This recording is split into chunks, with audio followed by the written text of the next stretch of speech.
j'ai été la découvrir en visitant leur site de production en Italie et ça m'a plutôt convaincu. Nicolas Guillaume, exploitant sur la commune de Carreau. Je suis associé avec ma femme à 50% sur un élevage de 800 truies et 100 agresseurs partiels.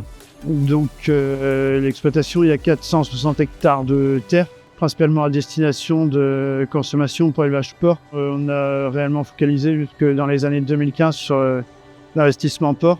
Donc on a investi au niveau de la FAF pour optimiser nos coûts de production et gagner 20 à 30 euros de la tonne d'aliments.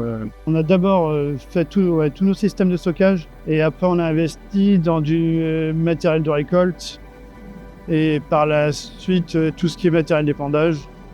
On a acheté une machine, première machine à rotor en 2020, idéal 8 PL, donc avec une barre de coupe 9 m 20, cueilleur 8 rangs. Donc on a renouvelé cette machine-là pour passer sur un modèle supérieur, idéal 9 PL. Et aujourd'hui, l'équipement qu'on a sur l'exploitation serait capable clairement d'avaler plus de surface. Sur l'idéal 9, tout a été fiabilisé. C'est une machine qui n'a eu aucun souci, qui est performante, qui a un travail de qualité. Parce que nous, avec le stockage qu'on souhaite, c'est un minimum d'impact sur les grains. Et les machines à rotor sortent un grain quand même de meilleure qualité. Ce qu'on apprécie de plus, c'est la gestion électronique. Après, au niveau confort en cabine aussi, une meilleure insonorisation. C'est un terrain quand même qui est plutôt vallonné. Donc la machine doit souvent régulièrement changer d'inclinaison. En plus du par-level, elle a le plastron inclinable. Et du coup, cette machine-là en 4 roues motrices a quand même nettement plus de performance. Donc sur la machine, on a la carte tour et l'instantané sur les rendements. Tout ce qui est échantillonnage, quand même, humidité et la pesée. Même si on recontrôle ici avec le pont bascule. Au niveau partie moteur, le caisson avec l'inversion du flux, ça c'est clairement un plus. Et tout ce qui est partie graissage, on va dire journalier, ça se résume à, on va dire, 5 à 10 graisseurs jour.